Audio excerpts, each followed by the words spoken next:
what the history is behind why you created this clean water plant? Well, the Plainfield Township involvement in our 5-community sewer system goes way back to 1970, when there were all septic systems and no treatment facility. During that period of time, environmental protection in the United States was still ramping up. And they were giving significant grants to municipalities, communities that had significant development, and they kind of gave that as an incentive, those grants, to get rid of these on-site septic systems where you essentially have a filtration system in the ground in your backyard.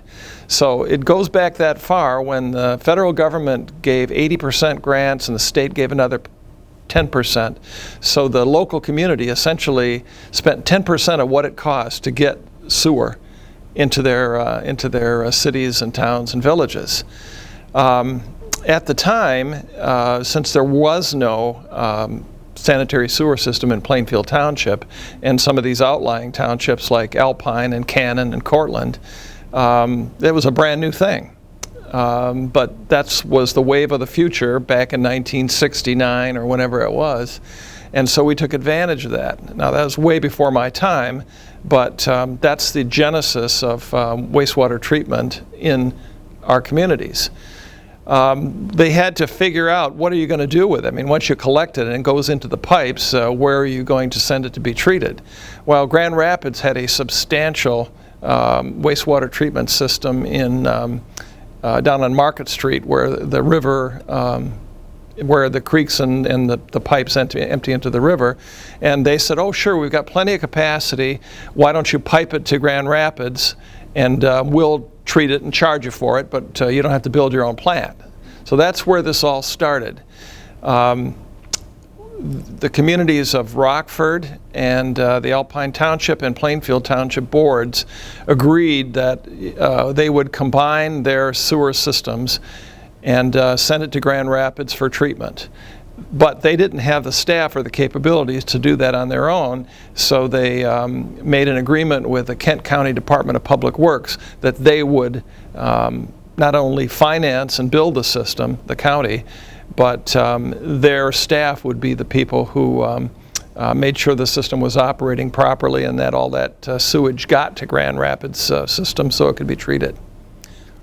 Now, in 1976, the townships of Cannon and Cortland joined, making it 5 communities, and they called it the North Kent Sewage Disposal System. That worked well for decades until Grand Rapids decided that they weren't getting enough money, and there was a lawsuit, I understand, in the 80s where they argued that that's not fair, you shouldn't charge us that much, and that's not what we agreed to, and so forth. And that was the first indication that all was not going to be well in the future. When I came to Plainfield Township in 1996, the system was the better part of 35 years old, and Grand Rapids was saying, our contracts with you is only 40 years, and we feel that we need to change the way we do business, and we're going to, instead of negotiating with you one at a time as contracts expired in the Grand Rapids area, we'll negotiate with all of you at the same time. So it was not only the North Kent communities, but it was the city of Walker, the city of East Grand Rapids, Grand Rapids Township, Kentwood, Cascade, and so forth. And so this was a large metropolitan-wide issue, and the North Kent communities were only part of that. So in the late 90s, the cities got together with representatives of all these communities, including the Kent County Department of Public Works, which represented the 5 North Kent communities. Well, I guess there's one thing that needs to be made clear, is that some of these communities, not ours, had what I would call a retail relationship with the city of Grand Rapids. Essentially, the city sewer system extended out into these communities, not Wyoming. Wyoming had its own, but Kentwood, Cascade, Walker, East Grand Rapids Township, Ada, and the sewer systems were owned by and operated by the city of Grand Rapids. So it was like one big sewer system. And there was not one point at which a given community's sewage would enter into Grand Rapids system. It came in like kind of a network. Grand Rapids Township is essentially an extension of Grand Rapids system. And the only other one, I think, besides, well, there's two. Ada has what I call a wholesale relationship where they collect all their sewage and they collect it at one point and then ship it to Grand Rapids through a pump. I believe Gaines Township, which is south of Kentwood, has that same kind of relationship. So it's what I would call wholesale. The 5 North Kent communities come to one point at 4 Mile Road where it dead ends into the Grand River. And there's a pump station there, been there since 1970, that pumps it into the Grand Rapids system.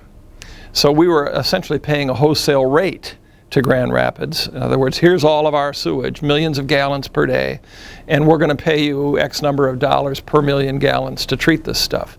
Whereas Grand Rapids Township and the city of Kentwood, for example, they pay for the sewer pipes and the individual little pump stations in their system, and any clogs or problems with the sewer is taken care of by Grand Rapids because it's part of Grand Rapids system. We take care of our own collection system through the Kent County Department of Public Works. So that relationship is different between the North Kent communities and some of the other ones in Grand Rapids. And that was critical in these negotiations with the city. The city kind of looked at it as one size fits all, and it wasn't just a matter of how much it costs to treat the sewage. It's a lot of other things that they introduced into the discussion, like we don't think it's wise that you develop vacant land with new subdivisions or new neighborhoods that are like acre lots or 5-acre lots. That's very inefficient. You should, do it like we do in the city and have tight neighborhoods and make maximum efficient use of the land. And so they wanted to use the sewer contract to limit these communities in terms of how they developed. So they said, if you decide that you want to allow somebody to put their home on a 5-acre lot and have sewer service, you're going to have to pay a penalty. We think that having smaller lots is best, and you're going to have to pay an additional fee for every acre or number of square feet bigger than, let's just say, a third of an acre. Okay? So they're essentially telling these communities how they're going to plan and develop their township or city or whatever. We didn't think that was really any business of the city, and we kind of rejected that they were going to tell us what to do. And again, I'm giving you this from the North Kent community's perspectives. They also said, we need to do more cooperation, and there's a lot of things in the Grand Rapids area that we should be doing together, but these things that we should all be doing together cost money. So based on your population, we think that our customers should contribute X number of dollars per year that we'll put into this kitty and we'll do nice things. Well, what does that have to do with treating sewage? So if it were just a utility relationship with what do we do with all the wastewater that we collect and send to you and how much is it going to cost, this would have been a much more simple discussion. But there was a lot more to it than that. So that all happened in the late 90s, and it wasn't too far into the discussion where the North Kent communities felt that they were not being adequately represented by the Kent County Department of Public Works. And we said, well, we're not inclined to agree with something like that. We're willing to make our own separate agreement. After all, we are wholesale customers, and you don't own our sewer system. And they said, well, we're working with everybody. We can't make exceptions for you. After all, you're only about 15% of the total amount of sewage we treat. So we tried to, in good faith, negotiate something with Grand Rapids that we felt was acceptable. And we weren't able to do it. And well, here's the problem. We don't have our own sewage treatment plant. They pretty much, the city of Grand Rapids, was in a position where they said, look, if you don't do it the way that we've agreed with our other customers, we're essentially going to force this on you because you don't have a choice. Well, we did have a choice. All of our sewage came to one point at 4 Mile, as I said before, and we were looking at the possibility of where could we build our own sewage treatment plant. Well, we looked at about 5 sites, as I recall, and they had their pluses and minuses.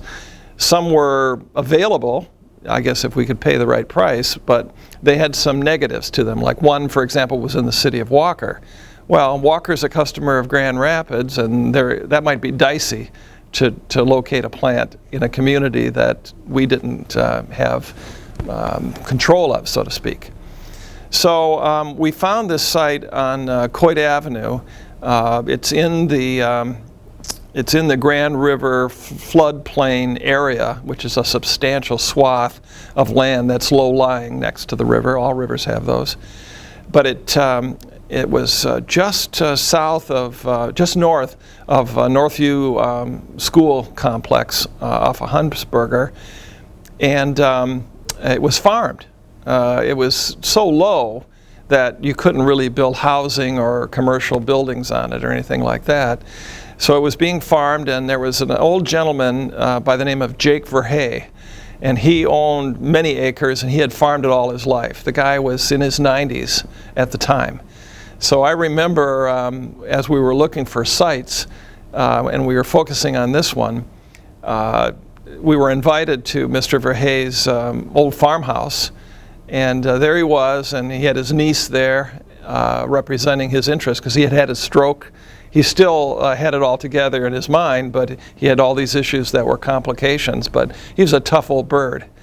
So Michael Young, the city manager of Rockford, and I think a representative of our engineer, met with Mr. Verhey and his niece, and we talked about our need for this property and what the purpose was and so forth. And I remember, just like it was yesterday, he said, well, I have to have $5,000 an acre. Well, we were talking about like 20-some acres, and Michael and I looked at each other and kind of smiled and said, yeah, we can do that. So we made our offer subject to all these necessary approvals by the partners in the North Kent sewage disposal system, and we had our site. That was about, I would say, 2002 maybe. The site was not as big as maybe you would like to have it for a system the size that it had to be, and also future growth. So the engineer that was working with us, Prina Newhoff, told us about a new technology that was available, and it was what I would call, for the sake of this discussion, microfiltration. And that's where after you do some settling and separation of some of the big chunks that you have in your sewage flow that comes to the plant, you put it in these large basins where they're circulated around by pumps and exposed to the air and digested by these, they call them bugs, that are acting on the sewage to make them inert and disinfected, well, sort of disinfected, but then they fall out into the bottom, and then they scoop that out as sludge and dispose of it in some landfill or something like that. But you still got all that water, and it's still pretty dirty. At that point where you've got all that biodigestion of the bugs and the wastewater, generally at that point, which I would call the secondary part of a two-part process, the first part is essentially settling it out just by weight and size. But then the biochemical reaction cleans that water up more, and that's called secondary treatment. What we put in place, and a lot of new plants now put in place, is the third step of a process, and I would call that tertiary treatment, where we take what comes out of the second phase, and instead of just disinfecting it with ultraviolet rays or chlorine and then dump it in the river, and it's pretty clean, but you're not going to drink it, we would put it through a filter. Now, there's different ways of filtering, and sand is one of them. You can pour it through sand, and it'll go through different gradations of sand and gravel, and it'll come out a lot cleaner. You still might not want to drink it, but it's probably cleaner than the river.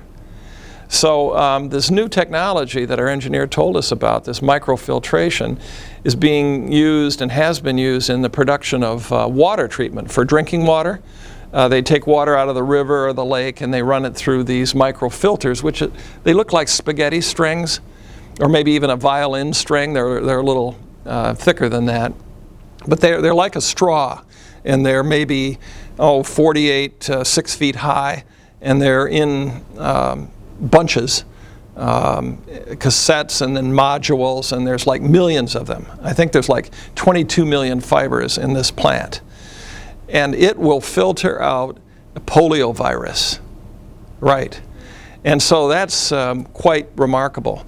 And that discussion led us to a new dimension beyond these political things that we were talking about at the time. Namely, we could do a treatment process that would result in a final product that was by far cleaner than the river, and you could even drink it. I myself have drank it 12 times approximately since the plant was built. And it was an honor for me, because I told people, when this plant is built and we open it up, I'm going to drink it. And that was the talk. So we had the tour, and we were at the end of the line, and the water was coming through this sluice, and it was going under the ultraviolet rays, which is the last step of disinfection. Now, that's after it goes through the microfibers. It filters out the poliovirus.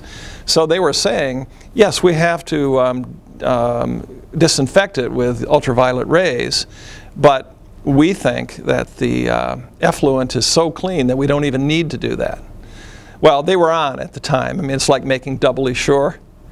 And I dipped that glass in there and drank it. And I've done it on several tours after that. I don't make a habit of it, but the demonstration is this is how clean sewage can be if you go through this process. And because of the circumstances that led us to making this decision to build our own plant, we have the state-of-the-art, best municipal wastewater treatment that there is. Now, there are other plants like this elsewhere in the world in the United States, but this is the second one in Michigan. Traverse City added on to its existing plant by having this microfiltration before we did, and we went up and visited it before we bought it. But that was the solution here. And so not only did it provide the best treatment, but it also had a smaller footprint on the limited space that we have. Now, 20 acres is not small, but we have to look at the future. So instead of having these large settling basins and these large filters, and to add to the plant would take a lot of space and we're somewhat limited, we chose this technology. So in a nutshell, that's the story of how the PARCC clean water plant